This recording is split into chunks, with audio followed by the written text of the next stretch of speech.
Good morning, सुप्रभात, केम छो, सलाम। उम्मीद है आप सब लोग बेहतर होंगे, अपना ध्यान रख रहे होंगे। और हाँ, आप सभी ने एप्लीकेशन फॉर्म को देख लिया होगा आपने। और उस एप्लीकेशन फॉर्म में ध्यान से भरिएगा बेटा सारे डिटेल्स को, कोई डिस्पैरेसी गलती मत कीजिएगा, क्योंकि वो गलती आप बोलोगे सर बाद में करेक्शन फेज में कर लेंगे, ऐसा कर लेंगे वैसा कर लेंगे। नहीं, हम जब भी कोई एग्जाम की तैयारी करते हैं तो हमको फॉर्म बिल्कुल सही सही भरना चाहिए, ताकि जो है कोई डिस्पैरेसी ना हो। कि कागज जब मैच नहीं करते ना तो बहुत दिक्कत होती है, बहुत सारे एडिशनल कागज हमको देने पड़ते हैं। ठीक है, खैर ये तो एप्लीकेशन फॉर्म की बात होगी। और रही बात कि कोविड-19 की, तो मैं आपको क्लियर कर दूं कि अभी धीमे धीमे इंडिया में केसेस बढ़ना शुरू हुए हैं। इवन महाराष्ट्र में केसेस फिर से बढ़ने लगे हैं। और कल मेरी एक स्टूडेंट है, उसने मुझे बताया कि उसको जो है वो कोविड-19 उसको जो है एक बार जो है लास्ट ईयर हो चुका था और फिर दोबारा भी हो गया उसको। इसलिए जो है जिन लोगों को एक बार हो चुका वो भी प्रॉपर प्रिकॉशन ले हुए, बाहर जाने के पहले मास्क का इस्तेमाल, तमाम चीजों का जो है वो मतलब जो सेफ्टी प्रोटोकॉल्स उनको फॉलो कीजिए उसमें। ठीक है, वैक्सीन लगाने के बाद नहीं होगा इसकी कोई गारंटी नहीं है। वैक्सीन जो है वो आपको सेव करने के लिए, बॉडी में इम्यून सिस्टम को बूस्ट करने के लिए होता है, लेकिन वैक्सीन लगवाने के बावजूद जो है वो कोविड के केसेस हो रहे हैं। इसलिए संख्या में काफी कम है लेकिन हो रहे हैं, तो उसको लेकर भी अलर्ट रहिएगा। ठीक है, क्योंकि ये एग्जाम के पास के जो दिन होते हैं ना, ये बड़े इंपॉर्टेंट दिन होते हैं। इसलिए कम से कम लोगों से मिलिए, कम भीड़ वाली जगह पर जाइए, ठीक है ना, और घर में बैठ के पढ़िए बस। ठीक है ना, मैं बोलता हूँ आपसे, मैं और मेरी तन्हाई और अगले 50 दिन सिर्फ पढ़ाई। ठीक है, अब एक मैं आपको कहानी सुनाता हूं आज में कि एक बार जो है गौतम बुद्ध जो है, वे, आपको पता है कि गौतम बुद्ध जो है वो जो है उनको ज्ञान प्राप्त हुआ था, वो इनलाइटन हुए थे। तो उसके बाद उनके बहुत सारे जो है वो जो है शिष्य थे, उनके बहुत सारे उनके भिक्षुक जो थे, जो उनसे शिक्षा लिया करते थे। और उनमें बड़े राजा महाराजा कई सारे लोग जो है बौद्ध धर्म को उस समय ग्रहण कर लिए थे। ठीक है, कहते हैं कि भाई बुद्ध जो है वो बुद्ध जो है वो काफी पुराने समय के हैं। और बुद्ध जो है वो मतलब ऐसा कहा जाता है कि उनका जो ज्ञान था अपने समय के अनुसार, जो समय था उसके अनुसार वो जो है वो बहुत ही यूनिक था।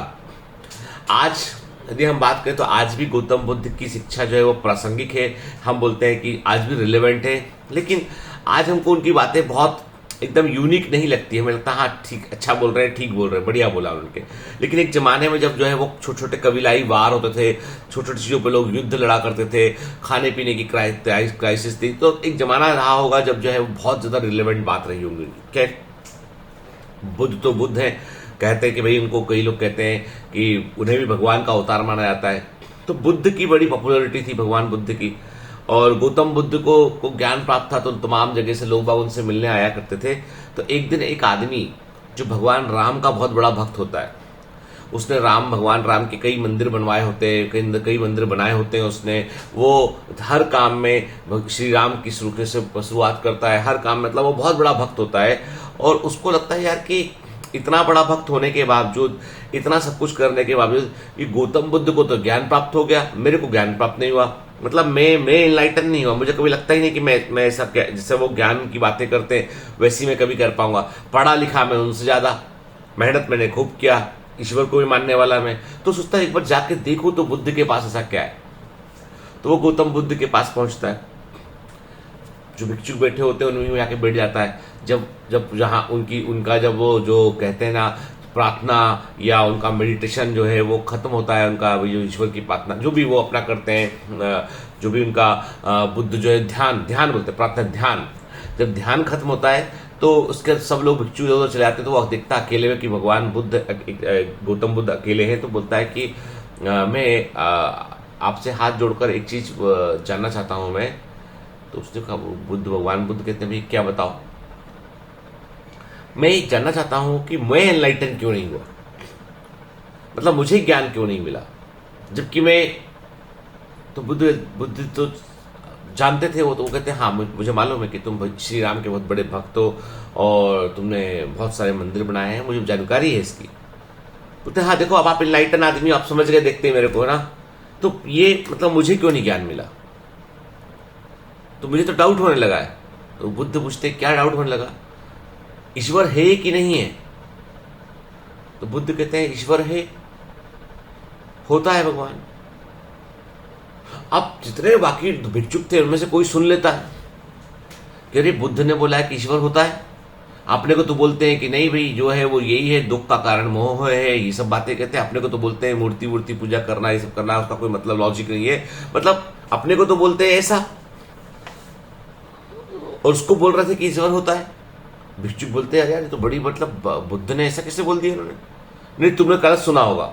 नहीं नहीं मैं सुन के आया हूं। वो आदमी जब बाहर निकलता उससे पूछते भी क्या बात हुई बुद्ध से आपकी, बोलते मैंने पूछा ईश्वर है कि नहीं है, तो बोले ईश्वर होता है।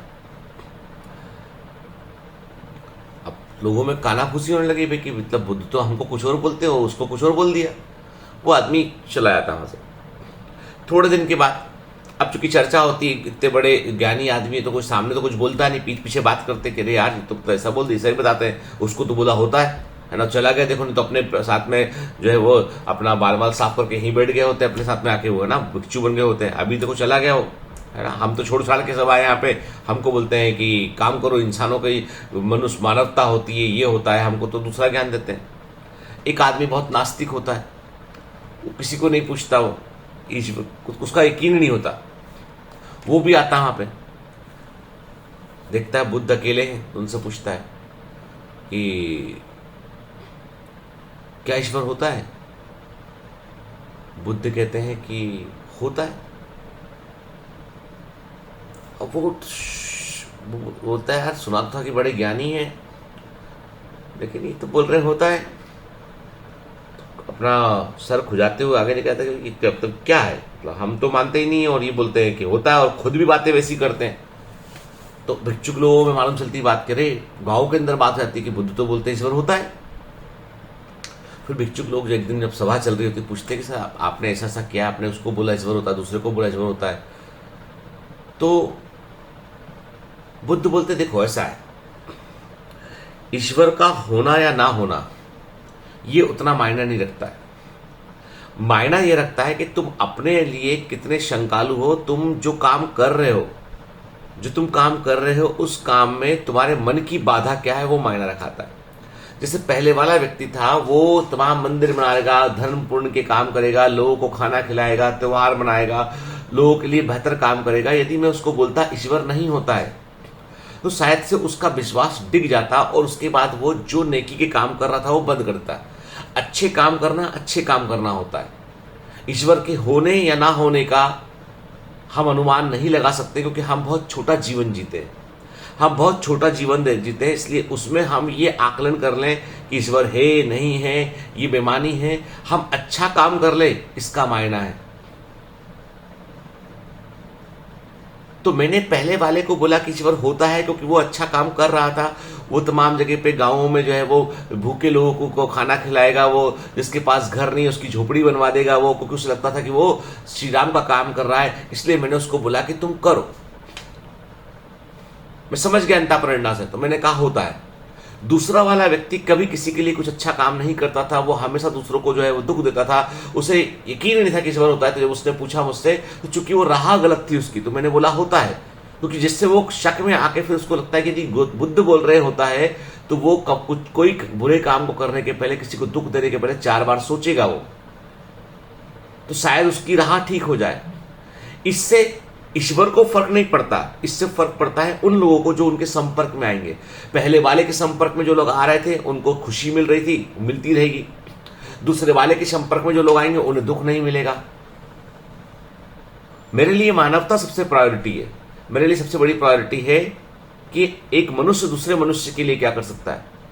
ईश्वर का होना ना होना इस विवाद में मैं कभी पड़ना नहीं चाहता हूं। मैं इतना ही मानता हूं कि जो है यही है, जो है वो यही करना है, जिसको जो हमें पाना है, जो खोना है वो यही खोना है। तो बताओ क्या मैंने गलत किया? अब जो कुछ भी है वो इंसान के अपने अंदर है। तो बुद्ध की ये कहानी बड़ी इंपैक्टफुल स्टोरी में से एक है। और एक्चुअली में ये मैं क्यों सुनाया आपको, क्योंकि कई सारे बच्चे मुझसे पूछते हैं सर मेरा सिलेक्शन होगा या नहीं होगा,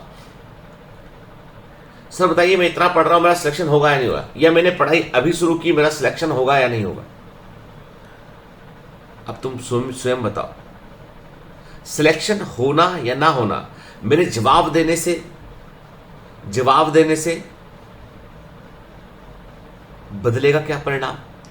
इतना ही है कि तुम्हारा जैसे जो बहुत मेहनत कर रहा पढ़ रहा, उसको मैं बोलूंगा हाँ सिलेक्शन तुम्हारा होगा, पढ़ो मेहनत करो, तो वो जो पढ़ रहा था और पढ़ता रहेगा। वो जो नहीं पढ़ रहा है, बिल्कुल नहीं पढ़ रहा है, सर 40 ही दिन बचे, 50 ही दिन बचे, सर मेरा होगा नहीं हुआ, तो मुझे क्या बोलना चाहिए? मैं बोलूंगा होगा, मेहनत करो।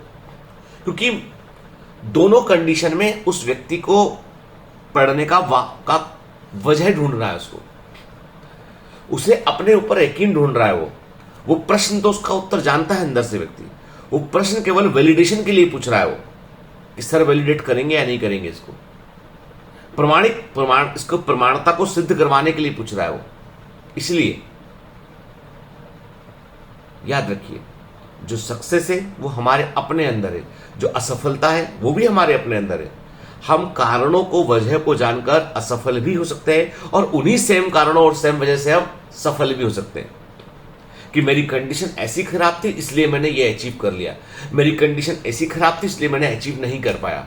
उत्तर दोनों कंडीशन में, कंडीशन वही रहेगी, उत्तर दोनों में बदल जाएगा। आप अचीव कर लीजिए, आप बोलोगे इतनी बुरी कंडीशन से निकल के मैंने आज यहां तक अचीव किया। नहीं करोगे तो आप बोलोगे इतनी बुरी कंडीशन थी इसलिए अचीव नहीं किया। दोनों कंडीशन में सिर्फ आप रहेंगे, परिस्थितियां जैसी थी वैसी रहेंगी। ना वक्त बदलेगा, ना लोग बदलेंगे। आज का जो वक्त है ना वो बदलेगा, ना लोग बदलेंगे। बदलना आपको पड़ेगा। जब आप बदलोगे तो वक्त भी बदलेगा, लोगों की राय भी बदलेगी। Have a great day, all the best.